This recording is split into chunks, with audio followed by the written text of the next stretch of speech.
Cuando una esposa le pregunta a su marido, ¿me veo vieja?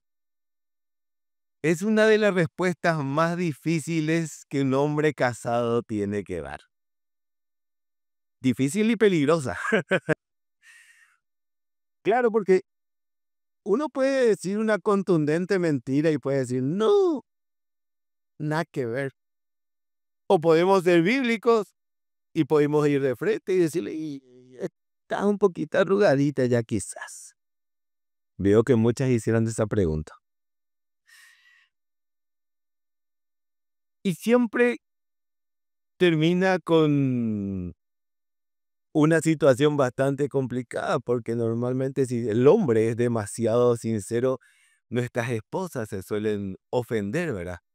Y es ahí cuando nosotros los varones nos preguntamos, si no quería saber la respuesta, ¿para qué preguntó? ¿Verdad?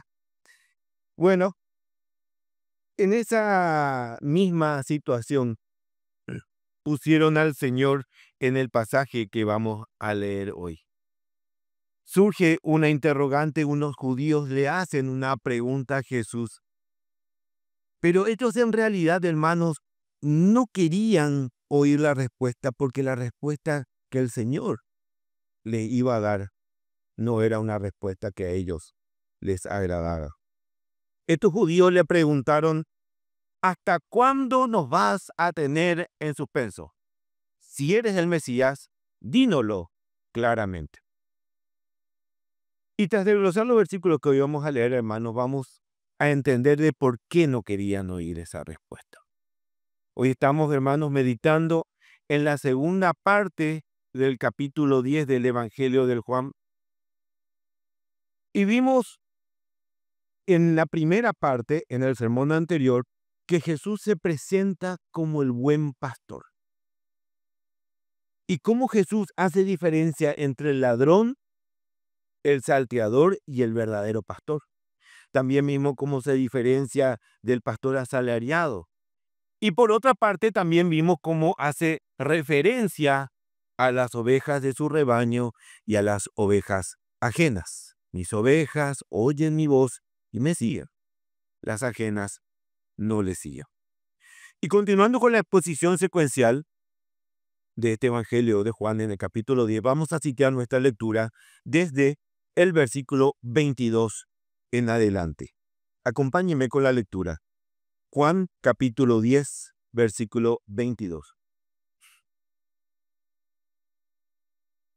En esos días se celebraba en Jerusalén la fiesta de la dedicación. Era invierno y Jesús andaba por el templo en el pórtico de Salomón. Entonces los judíos le rodearon y le decían, ¿hasta cuándo nos vas a tener en suspenso? Si eres el Cristo, dilo claramente. Jesús le respondió, os lo he dicho y no creéis. Las obras que yo hago en el nombre de mi Padre, estas dan testimonio de mí, pero vosotros no creéis porque no sois de mis ovejas. Mis ovejas oyen mi voz y yo las conozco y me siguen, y yo les doy vida eterna y jamás perecerán, y nadie las arrebatará de mi mano. Mi Padre que me las dio es mayor que todos y nadie las puede arrebatar de la mano del Padre. Yo y el Padre somos uno. Los judíos volvieron a tomar piedras para apedrearle. Y Jesús le dijo, os he mostrado muchas obras buenas que son del Padre. ¿Por cuál de ellas me apedreáis? Los judíos le contestaron, no te apedreamos con ninguna obra buena, sino por blasfemia, porque tú, siendo hombre, te haces Dios. Jesús les respondió, ¿no está escrito en vuestra ley, yo dije, sois dioses? Si aquellos a quienes vino la palabra de Dios os llamó dioses, la escritura no se puede violar. A quien el Padre santificó y envió al mundo, vosotros decís blasfemas, porque yo dije, yo soy el Hijo de Dios. Si no hago las obras de mi Padre, no me creáis. Pero si las hago, aunque a mí no me creáis, creed las obras, para que sepáis y entendáis que el Padre está en mí y yo en el Padre. Por eso procuraban otra vez prenderle, pero se les escapó de entre las manos. Se fue de nuevo al otro lado del Jordán, al lugar donde había estado bautizando Juan, y se quedó allí. Y muchos vinieron a él y decían, aunque Juan no hizo ninguna señal, sin embargo, todo lo que Juan dijo de éste era verdad. Y muchos creyeron en él allí. Amén a la palabra del Señor. Hermanos, en esta lectura nos encontramos a unos 3 meses de la pasión de nuestro Señor Jesucristo. Esto lo sabemos porque Juan señala en el comienzo de nuestra lectura de hoy que en estos días se celebraba en Jerusalén la fiesta de la dedicación. Fíjense que en todos los capítulos que estuvimos siguiendo las predicaciones secuenciales, vimos que el evangelista no pone estos detalles como un adorno, sino que tienen un marco histórico, un marco bíblico, hasta un marco actual que dan el contexto a lo que Jesús está diciendo. ¿Recuerdan cuando en medio de la fiesta de los tabernáculos Jesús se levantó y dijo, yo soy la luz del mundo? ¿Se acuerdan? En medio de aquella celebración se utilizaban enormes candelabros para simbolizar la columna de fuego con la que Dios guiaba al pueblo en medio de Israel. Y Jesús básicamente lo que dice es, esta celebración conmemora la luz de Dios en el mundo y yo soy la luz del mundo. Bueno, acá Juan nos relata que la celebración que se estaba llevando a cabo es la fiesta de la dedicación y conmemoraba, hermanos, un hecho histórico, no un hecho bíblico. La fiesta de dedicación conmemoraba un hecho histórico para el pueblo de Israel, para el pueblo de Judá. Si usted busca la fiesta de la dedicación en el Antiguo Testamento, no lo va a encontrar. Si busca el origen de esta festividad en la Biblia, no la va a encontrar porque no fue una celebración instituida por Dios, sino que conmemoraba un hecho histórico. ¿Qué pasó?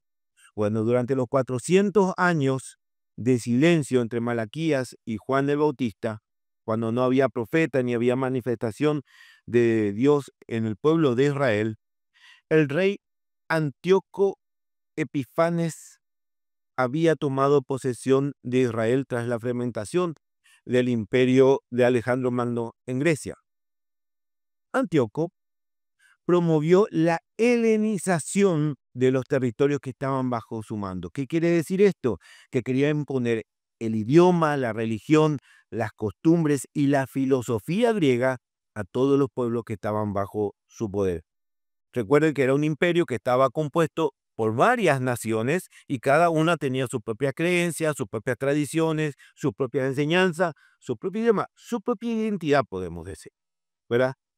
Y Antíoco lo que quería es que en todo su territorio se hable la misma lengua, se practique la misma religión, que se tenga la misma cultura, con la intención de que se pueda tener mayor control del pueblo, borrando la identidad propia de cada pueblo e instalando la identidad griega. Eso pretendía. Pero ¿qué pasó? Se topó con una nación, un pueblo, en medio de su imperio, que no aceptó esta imposición, el pueblo de Judá. Entonces, ¿qué hizo Antíoco?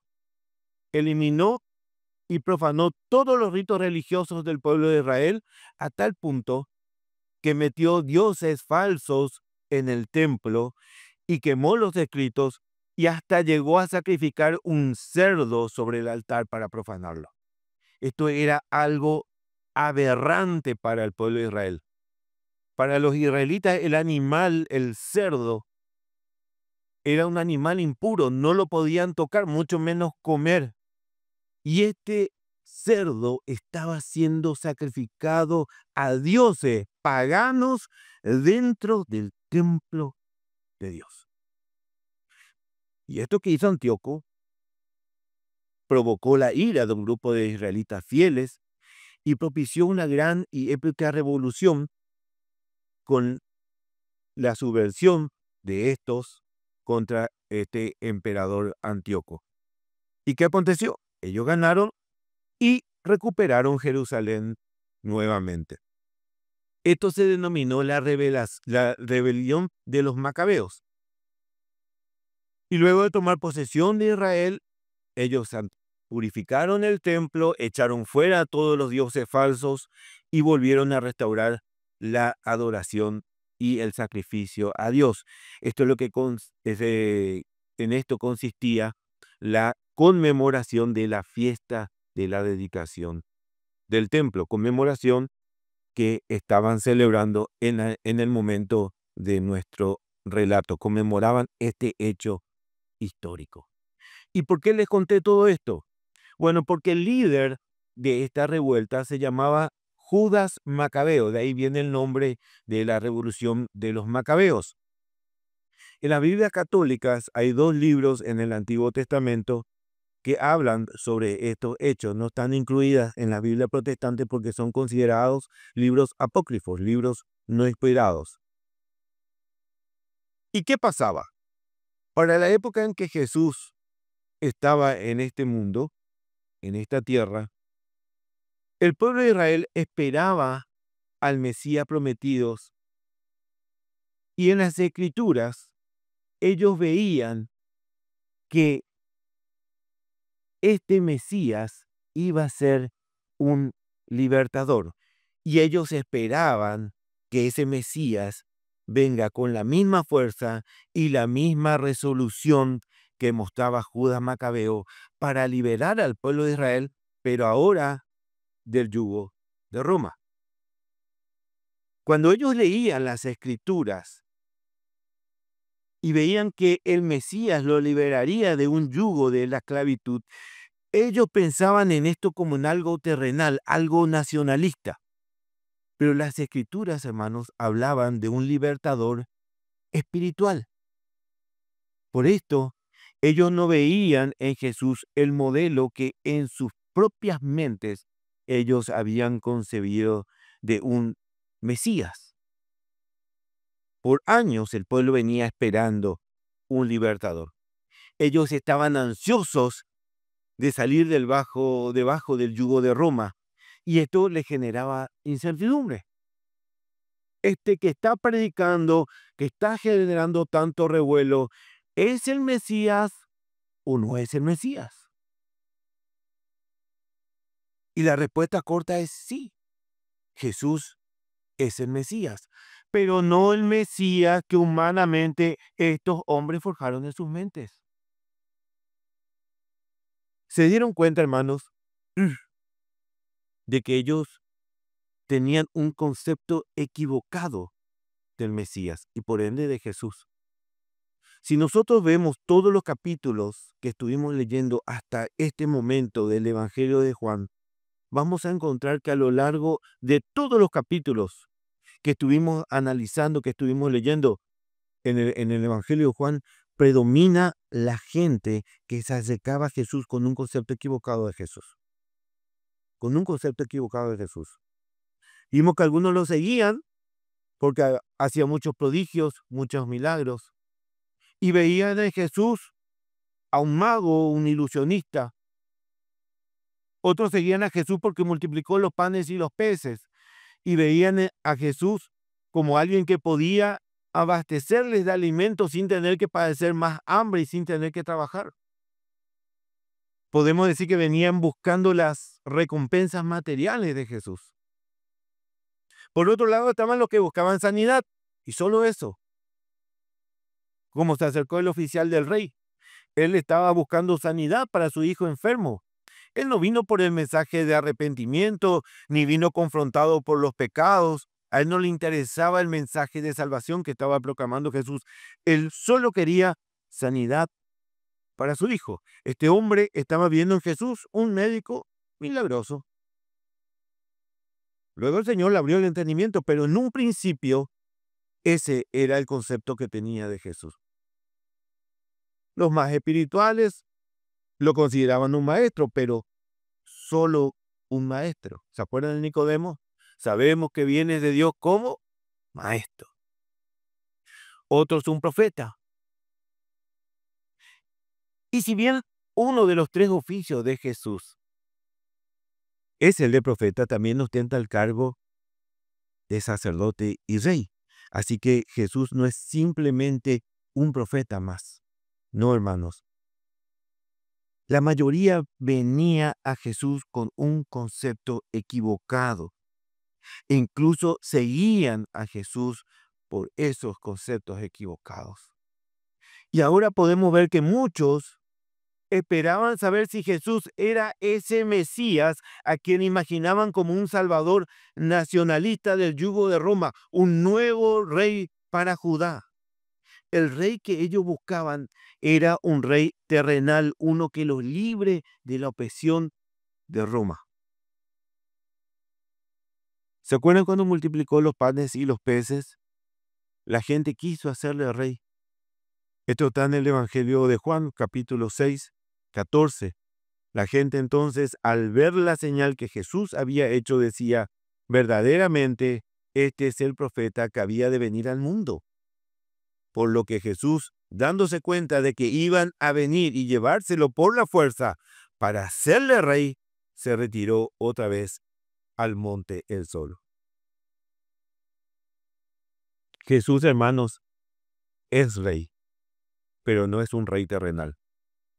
Él no vino a este mundo para liberar de un yugo terrenal, sino para liberarnos de un yugo mucho más terrible. Él vino para liberarnos del yugo espiritual del pecado, hermanos. Mi reino no es de este mundo, le dijo a Pilatos. Pero el mundo no buscaba un rey espiritual, un libertador espiritual. El mundo quería un rey terrenal y lo quería ya. Un líder político y militar. Un líder fuerte, arrogante, imponente, revolucionario. Eso quería. Y medio que las características que Jesús ostentaba no llenaban sus requisitos. Jesús era pobre, era manso, era sencillo. Y es por esta razón que lo rodean a Jesús y le interrogan. ¿Hasta cuándo nos vas a tener en suspenso? Si eres el Cristo, dínoslo claramente. Y acá es donde vamos a empezar a proponer dos argumentos que responden a esta pregunta de los judíos. Jesús lo dijo y Jesús lo demostró. Jesús lo dijo y Jesús lo demostró. Jesús lo dijo y esa es la primera respuesta que tienen estos judíos. ¿Qué dice nuestro versículo? Os lo he dicho y no creéis. Y no creéis. Si los judíos hacían esta pregunta al comienzo de su ministerio, hace poco más de 2 años de este punto en el cual estamos hoy leyendo, tendría el mayor sentido del mundo, hermanos. Pero para esta altura, esta pregunta hasta parece ridícula porque Jesús, hermanos, una y otra vez se presentó como el Hijo de Dios y nunca lo aceptaron. Nunca lo aceptaron. Juan 3, 3 al 18. El que ha descendido del cielo para que todo aquel que en él cree no se pierda. Juan 5, 17 al 23. Mi Padre hasta ahora trabaja y yo trabajo. Juan 5, 39 al 47. Las escrituras, ellas son las que dan testimonio de mí. Juan 6, 35 al 40. Yo soy el pan de vida, he descendido del cielo. Juan 7, 28 al 29. De él procedo y él me envió. Juan 7, 37 al 38. El que cree en mí, como dice la escritura, de su interior correrán ríos de agua viva. Juan 8, 12. Yo soy la luz del mundo. El que me sigue no andará en tinieblas. Juan 8, 23 y 24. Yo soy de arriba, ustedes de abajo. Si no creen que yo soy, en sus pecados morirán. Juan 8, 58. Antes que Abraham fuese, yo soy. Juan 9, 35 al 38. Cuando se anuncia el nacimiento, ¿crees tú en el Hijo de Dios? El que habla contigo, Él es. Y allí estaban los judíos oyendo. Y como si fuera poco, unos versículos antes de este pasaje, encontramos en el versículo 7, en el capítulo 10, del 7 al 11, yo soy la puerta, yo soy el buen pastor que da su vida por sus ovejas. Juan 10, 14 y 15, yo conozco a mis ovejas, así como el Padre me conoce. Hermanos, Jesús reiteradas veces lo dijo claramente y directamente. Pero la respuesta de Jesús no se quedó ahí. Jesús lo dijo, pero también lo demostró. Jesús lo demostró. ¿Qué dice nuestro versículo? Os lo he dicho y no creéis. Las obras que yo hago en el nombre de mi Padre, estas dan testimonio de mí. Hermano, por el mundo hasta hoy en día hay miles de personas que dicen ser de Cristo. Miles. Pero ¿saben qué no pueden hacer? No pueden demostrarlo. No pueden demostrarlo, pero Jesús lo demostró. Las obras que hago en nombre de mi Padre, estas dan testimonio de mí. Las obras confirman lo que Él dice, dan testimonio. En el capítulo anterior solamente veíamos que Jesús había sanado a un ciego de nacimiento, uno que era públicamente conocido, que había estado años sentado en las puertas del templo y que este fue un hecho notorio que provocó gran revuelo en la ciudad. Había sanado al hijo del rey, al hijo del funcionario del rey. Multiplicó los panes y los peces para dar de comer a más de 5,000 personas. Levantó a un paralítico en el estanque de Betesda. Cambió la esencia del agua en vino en una boda de Caná. Y esto solamente citando, hermanos, al Evangelio de Juan para no salir de este escrito. Una y otra vez Jesús declaró que estas señales eran la confirmación de la mano de Dios sobre su Hijo. En el capítulo 5, versículo 36, Jesús ya recalcaba que sus obras eran testimonio del poder de Dios en él. Pero yo tengo mayor testimonio que el de Juan, porque las obras que el Padre me dio para que las cumplieses, las mismas obras que yo hago, dan testimonio de mí que el Padre me ha enviado. Y en los versículos 19 y 20 de ese mismo capítulo, también proclama, entonces Jesús le dijo, de cierto os digo, no puede el Hijo hacer nada por sí mismo, sino lo que ve hacer al Padre. Porque todo lo que el Padre hace también lo hace el Hijo igualmente, porque el Padre ama al Hijo y le muestra todas las cosas que él hace y mayores obras que éstas le mostrará para que vosotros os maravilléis. Jesús declara que su poder y sus acciones son el reflejo directo del Padre, estableciendo que su autoridad divina tiene origen en Dios. En Dios. Entonces, para esta altura, a solo unos pocos meses de la crucifixión de Jesús, podemos preguntarnos, ¿por qué siguen preguntándole esto si ya se lo declaró varias veces? ¿Por qué siguen haciendo las mismas preguntas? Y la respuesta es porque estos judíos, hermanos, tienen un problema. Estos judíos tienen un serio problema. No quieren oír la respuesta. No quieren oír la respuesta. Y no quieren oír la respuesta porque no eran de Jesús. Versículo 26. Pero vosotros no creéis porque no sois de mis ovejas. Hermanos, estos judíos tenían un problema. No eran de las ovejas del buen pastor. Y fíjense cómo Juan resalta las mismas palabras que podemos encontrar en los primeros versículos de este capítulo. Jesús las repite nuevamente en este encuentro con los judíos. Versículo 27. Mis ovejas oyen mi voz y yo las conozco y me siguen. Y yo les doy vida eterna y jamás perecerán y nadie las arrebatará de mi mano. Mi Padre que me las dio es mayor que todos y nadie las puede arrebatar de la mano del Padre. Estas palabras, hermanos, son muy dulces para las ovejas del rebaño. Fíjense en las promesas que otorga. Oyen mi voz y me siguen, y les doy vida eterna y jamás perecerán.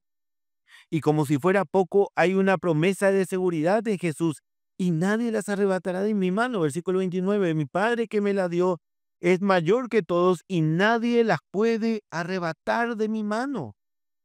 Hermano, estas son las palabras más dulces y esperanzadoras para las ovejas que siguen al buen pastor. Pero, lastimosamente y terriblemente, estas mismas dulces palabras de salvación y esperanza para los que no son del rebaño se convierten en sentencia, se convierten en condenación y se convierten en muerte. Se convierten en expectativa de la ira de Dios sobre el pecador que no se arrepiente por la justicia del Dios soberano, hermano. ¿Se dan cuenta de lo que Jesús está declarando? Ustedes están destinados para muerte y destrucción. Por eso no creen. Por eso no creen. No dicen, están condenados porque no creyeron. No, dice, están condenados, por eso no creen. Estos hombres, hermanos, vinieron buscando una respuesta, pero su corazón no estaba humillado ni arrepentido. Ellos rodean al Salvador, lo increpan, exigen respuesta. ¿Hasta cuándo nos vas a tener en suspenso? Pero Jesús le demuestra que las respuestas ya fueron dadas con palabras y con hechos. Pero ellos no podían comprender porque su entendimiento, hermanos, estaba velado por el pecado. Juan 8, 43 al 47 dice, ¿por qué no entendéis mi lenguaje? Porque no podéis escuchar mi palabra. Vosotros sois de vuestro padre el diablo y los deseos de vuestro padre queréis hacer. El que es de Dios, las palabras de Dios oye. Por esto no las oís vosotros, porque no sois de Dios. Y como una muestra más, para que no quede ningún tipo de duda, Jesús concluye su respuesta a estos judíos con una declaración contundente y majestuosa. Versículo 30. Yo y el Padre somos uno. Yo y el Padre somos uno. El Mesías procede del Padre y yo procedo del Padre. No le bastaron las decenas de declaraciones, no le bastaron las decenas de milagros, prodigios, señales. No importa. Jesús una vez más lo proclamó. Yo y el Padre somos uno. Y el pueblo una vez más no oyó. No oyó. Hermanos, el Señor no se cansa de llamar.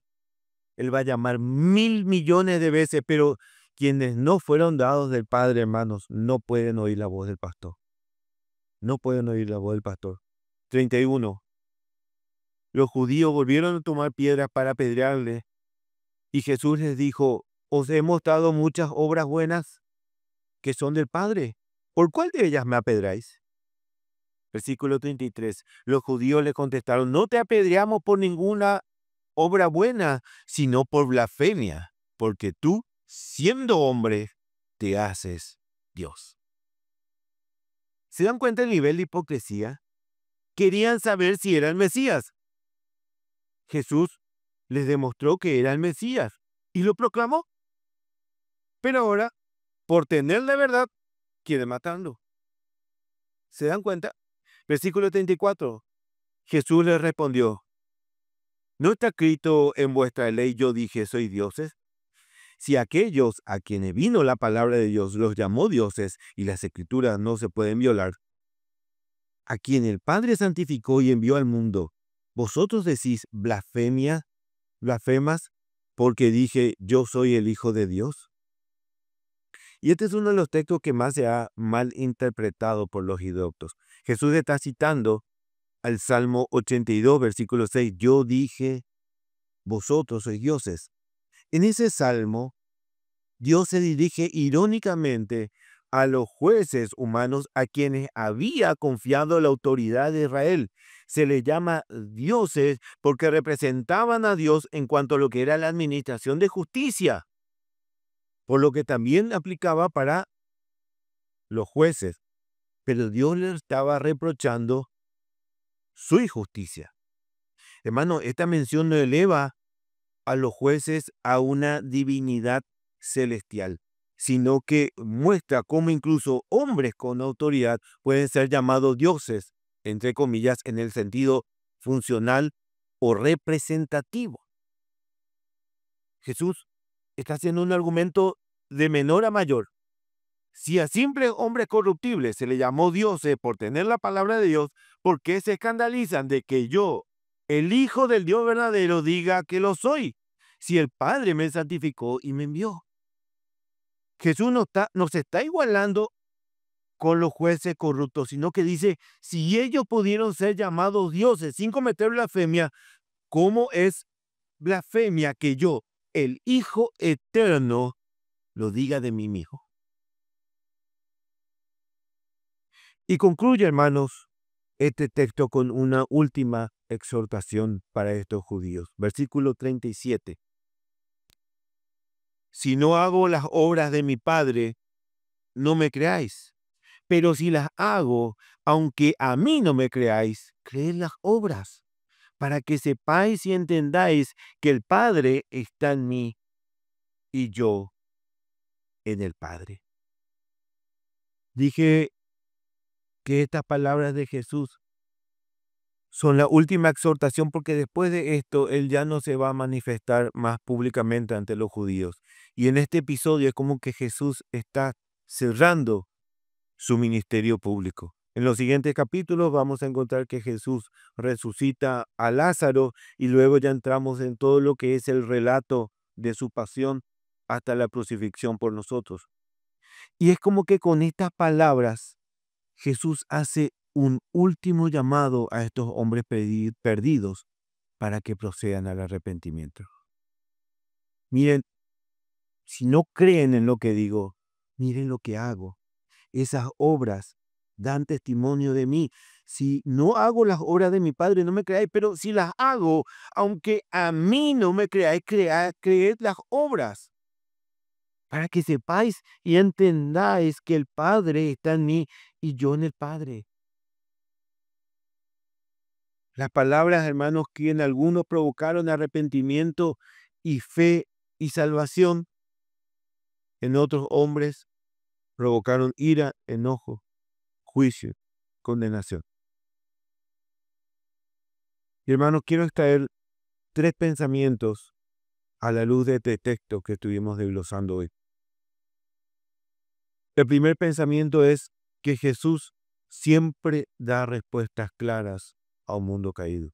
Jesús siempre da respuestas claras a un mundo caído. Jesús da un testimonio claro al mundo, por lo cual el mundo hoy es inexcusable, hermanos. Aún la naturaleza da testimonio de Dios a los que no conocen a Dios, como dice Pablo en su epístola a los romanos. Jesús, hermanos, se reveló al Padre y se reveló a sí mismo como el Salvador del mundo. Aún la creación habla de la revelación del Padre. Por lo cual, hermanos, cuando nosotros lleguemos a la presencia del Padre, no vamos a tener excusa alguna por nuestra incredulidad y por haber rechazado al Padre. Pero el problema no está en la forma en que Dios responde y se revela al hombre. El problema, hermanos, está en el hombre. El problema está en el hombre. Y esto nos lleva al segundo pensamiento de hoy. La respuesta que da Jesús al mundo, el mundo no la quiere. Las veces que el hombre pregunte si Jesús es el Mesías, si Jesús es el Salvador, Jesús va a responder, pero el problema no está en la respuesta. El problema está en el hombre caído que no desea oír esa respuesta, hermanos. Hace muchas preguntas para obtener respuestas, pero él no quiere escuchar esas respuestas porque esas respuestas lo eximen como verdaderamente es el hombre. El mundo, hermanos, vive exigiendo respuestas a Dios. ¿Por qué esto? ¿Por qué lo otro? ¿Por qué si existe un Dios? Quiere respuestas.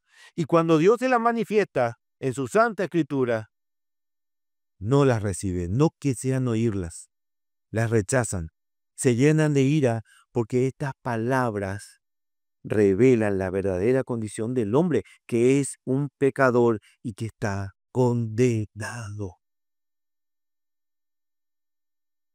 La respuesta de Jesús, hermanos, solo ofrece dos alternativas: salvación o condenación. No hay alternativas, no hay puntos intermedios, no hay un punto gris, hermanos. Si se rechaza la respuesta de Jesús, condenación. Como pasó con estos judíos, que vinieron buscando respuestas, pero no le gustaron las respuestas y rechazan a Jesús. Horrible expectación de juicio, hermanos, saber que un día tuviste las respuestas frente a vos y no quisiste oírla. Y no quisiste oírla.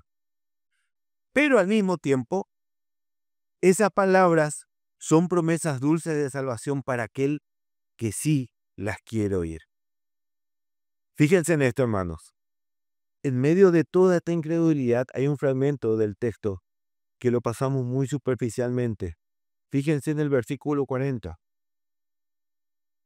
Se fue de nuevo al otro lado del Jordán, al lugar donde primero había estado Juan bautizando, y se quedó allí. Y muchos vinieron a él y decían, aunque Juan no hizo ninguna señal, sin embargo, todo lo que Juan dijo de éste era verdad, y muchos creyeron en él allí. Y muchos creyeron en él allí. Y esto es lo tercero sobre lo que vamos a meditar hoy, hermanos. Las ovejas oyen la respuesta del pastor. Las ovejas oyen la respuesta del pastor. Y muchos creyeron en él allí. Si leemos el versículo 14 de este capítulo, dice, yo soy el buen pastor y conozco mis ovejas y las mías me conocen. Jesús hace un último llamado. Y en este último llamado, hermanos, hay un grupo que responde con fe. Mientras que otros rechazaban el mensaje, hay un grupo que cree y se arrepiente. Así como usted se arrepintió cuando recibió el mensaje del Señor. Se dan cuenta de que el hecho de que el Dios soberano, el Dios enorme, el Dios majestuoso, infinito, se haya fijado en usted desde antes de la fundación del mundo para que usted sea contado en el rebaño del Señor, hermano. Lo único que hace es sobredimensionar la enorme misericordia que Dios tiene para con usted. ¿Se dan cuenta de esto?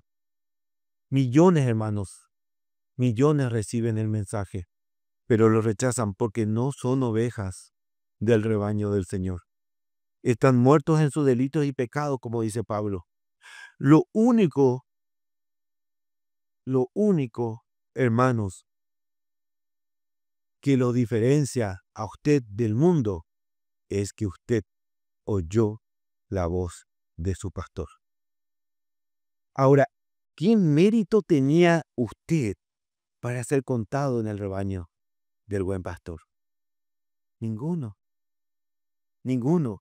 No hay obra, No hay conocimiento, no hay posición social, no hay riqueza, no hay línea familiar, no hay descendencia, no hay nacionalidad, nada, nada, hermano, le servía para ser llamado al rebaño del pastor.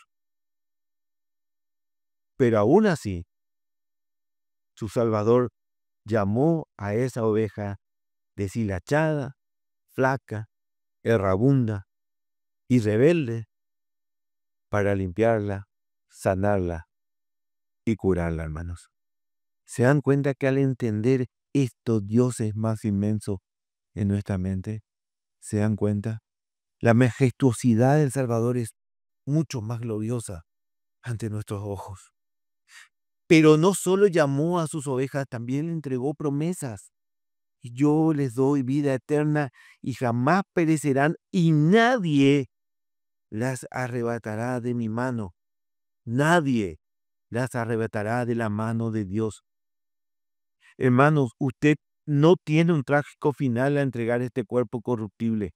Usted tiene la promesa de vida eterna allá en el banquete celestial, en la presencia misma de Dios, donde la gloria de Dios invade todo el mar. Y eso es lo que nos tiene que traer la seguridad de estas promesas. Y quiero cerrar con un pasaje de Apocalipsis 21, desde el versículo 1, que dice, y vi cielo nuevo y una tierra nueva, porque el primer cielo y la primera tierra pasaron, y el mar ya no existe. Y vi la ciudad santa, la nueva Jerusalén que descendía del cielo de Dios, preparada como una novia ataviada para su esposa. Entonces oí una gran voz que decía desde el trono, he aquí, el tabernáculo de Dios está entre nosotros, y Él habitará entre ellos, y ellos serán su pueblo, y Dios mismo estará entre ellos. Hermanos, a esa promesa nosotros apuntamos. Esa es la gran promesa que nos da el buen pastor. Ese mensaje que para aquellos que no querían oír la respuesta se convirtió en condenación y muerte, en nosotros se convierte en promesa de vida eterna, hermanos. En promesas de vida eterna. Y esa respuesta que nosotros recibimos es simple y llanamente por obra del Espíritu Santo. Porque Él nos trajo convicción de pecado, Él nos trajo arrepentimiento y nosotros en consecuencia declaramos amén, Padre. Amén, Padre. Que el Señor nos ayude y nos fortalezca. Nos ponemos en pie, hermanos.